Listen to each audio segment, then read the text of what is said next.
both Ron and I, my husband and our present CEO, are absolutely passionate about the business. Are there days when it's tougher than other days? Absolutely, 100%.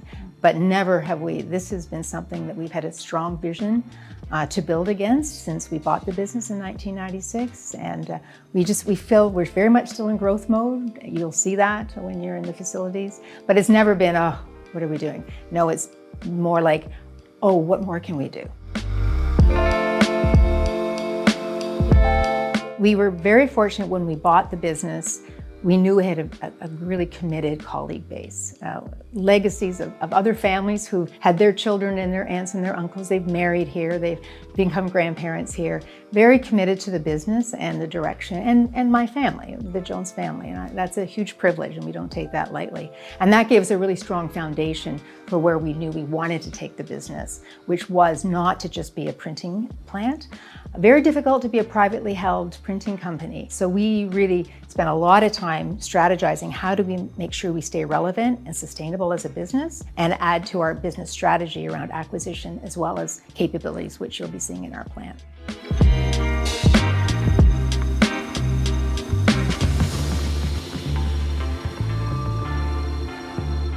The history and the legacy of the business started with my great-grandfather in 1882.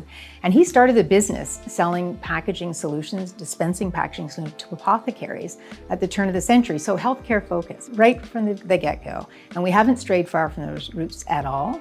So really, the change of the name to Jones Healthcare Group in 2020, which was our 100th anniversary, was a strong decision by us to go back to our roots from a market perspective. We'd been Jones Box and Label, Jones Packaging, and in 2020, Jones Healthcare Group, for a few reasons: to align our colleagues around why they come to work every day, and it's about making a difference in people's health and wellness through packaging solutions, but also for our market to understand what we are here to do, to be very purpose-driven in the way that we go to market. Right from the very beginning of the business, though, my great-grandfather had this ethos of you need to innovate around a problem in the marketplace to build a business. And he never stopped with, oh, we've solved it. He always looked at what's the next issue. So he was the first one to bring pre-gummed labels over from Europe to Canada for pharmacy applications. Before that, they were using glue pots right beside the drug packaging. And so not great from an efficacy perspective for patients. He saw that as a pain point. He innovated. He innovated around technology. He was the first to bring a folder gluer west of Buffalo into Canada. So he always was looking for things to go next and using technology and innovation to do that. That has been what differentiates us in the marketplace. And our one division, our medication adherence division, is very much a one where we can develop the specifications and innovate because we go to market with the product. We've always embraced technology. We're in the midst of embracing robotics and automation in our facilities. We have one of the groups that links into me because I'm responsible for the shared services groups, where we really need to be bringing enabling value and differentiation to our business units. And the one group that I work very closely with, our market growth group, so not only just the strategic communication side that you've seen today, but also market data, market research, and that's where we're housing our AI and business process innovations. So we are looking always at what's next, what's out there. We don't want a black swan to be coming into our business that we're not well aware of. You know, we focus a lot on thinking about how to make sure patients take their medications properly at the right time, because these all have knock-on effects towards healthcare systems and costs for healthcare. So it's critical for us to do that. But the nice thing is we get to do it across the different supply chains. So we do it for the pharmaceutical companies, but we also do it for the pharmacies and pharmacists that are actually talking to the patients. You know, I love the fact that we can take these ideas, these challenges, we come up with these innovative solutions. And the other thing that's kind of nice is we can also use them in other parts of our business. So that's another great part of it all.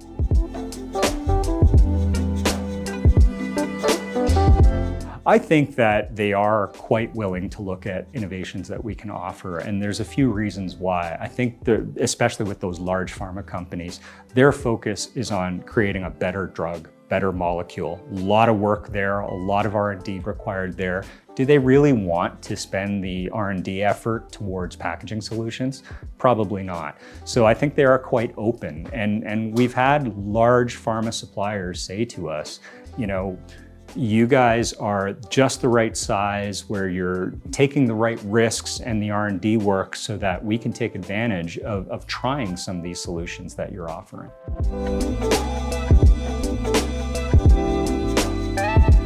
Very much so. Yeah, James is out there in terms of innovation, and he imagines things that are not possible yet. So sometimes we've got to bring him down to the ground a little bit. Well, sometimes we have to invest and innovate and disrupt the market a little bit, and we did that in 2017 when the Canadian government introduced plain language labelling. We had to find a new machine that allowed us to make a new type of packaging that was suitable for the pharmaceutical industry, and carried with it all the legislation that went with that. We had to decide what the pack needed to look like and how it was going to look on the shelf, how it was going to function. We worked in partnership with one of our biggest customers at the time, and they also were involved in setting the specification. And then we had to go and design a machine that would make that package.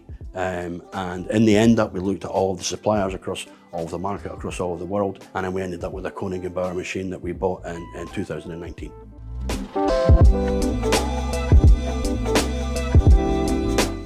Every customer of ours has different requirements. Some require that we use specialized LMQ or low migration inks. So what we actually did was one of our machines is configured to run that all day long. And it really changed the requirements of the configuration. Whereas our older blue machine, that machine is designed to do high-end special effects.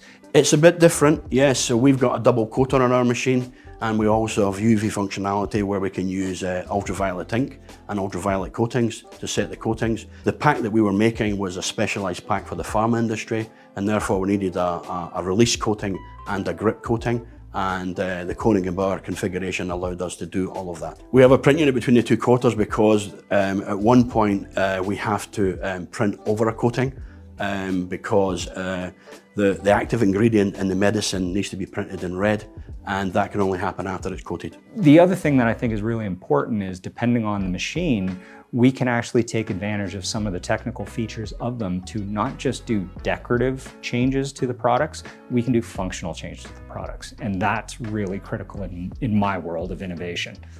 It was a very complex installation, and there was a big training period because it was a much more modern machine with more capability. So our team members had to train with Koenig & Bauer in order to operate this really fancy new machine.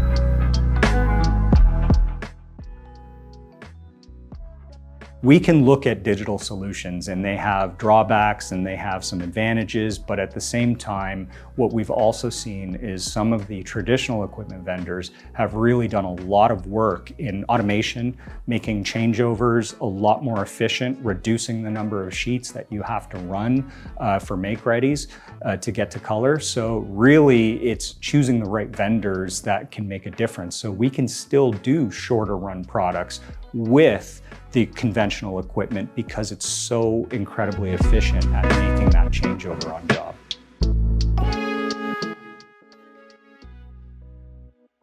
So essentially, this is an excellent example of how we can look at regulatory and how innovation really makes that change happen.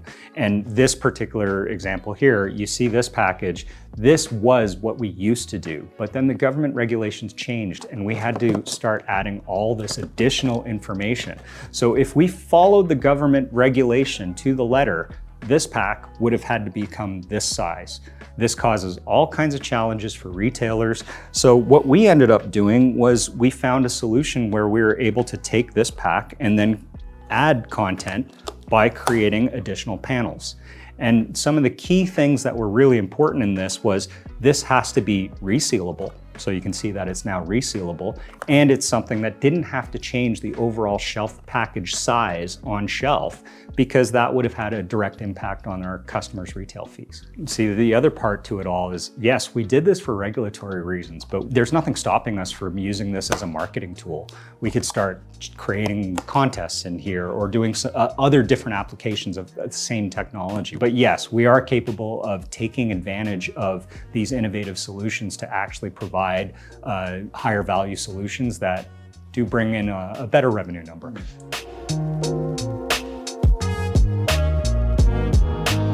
For us as a healthcare designated company and being that and breathing that, we actually have a lot of people keeping an eye on the regulations. We have a regulatory and compliance people in all of our facilities to keep us abreast of that. We go through heavy audits with FDA, Health Canada, so we're always on the cusp of what's going on, and our clients. So they are also keeping us on the pharmaceutical side very much aware of what the pressures they're having from a regulatory perspective.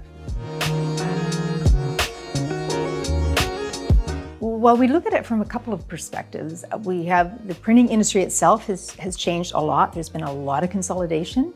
The competitive environment is vastly different than it was in 1996. But what we really focus on is the consumer, the patient, the customer, the end market. That's how we build our business. And we do it with the backdrop of what's going on inside our industry, but we don't define ourselves around that.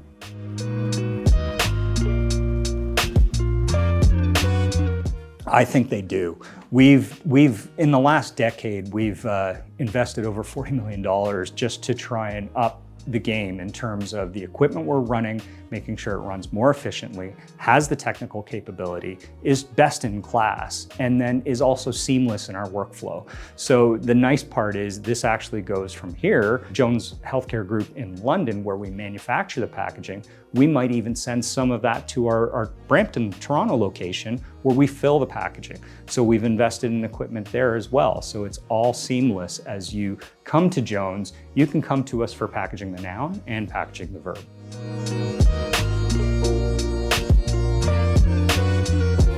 I guess we're done, yeah. No, my entire job role is coming up with new ideas and finding and identifying different challenges that our customers have. And then from there, we try to find solutions for them in packaging. And you know, in fact, I'd say that I kind of have one of the best jobs you possibly can have, because I'm never bored. I'm constantly dealing with a new challenge, but in order to deal with solutions for the new challenge, I'm constantly learning about solution providers, different vendors, different equipment, different materials, things of that nature. And then in our innovation team, we have to kind of figure it all out and make it all work, even though some of these vendors have never even heard of each other before. So it's a challenging and fun job. There's no doubt healthcare is a good place to play. The tailwinds are good, aging populations. There's pressures on all of the governments around the world to find solutions to keep people out of institutions from a healthcare aging population perspective. People, I think, through COVID as well, become much more aware of their personal health. Medication adherence is something that every country is grappling with, and all of our clients are grappling with. So it's a good, strong place to be, and it's one that allows innovation to really thrive. And with innovation, you have the opportunity then to ensure the sustainability from an economic perspective of your business.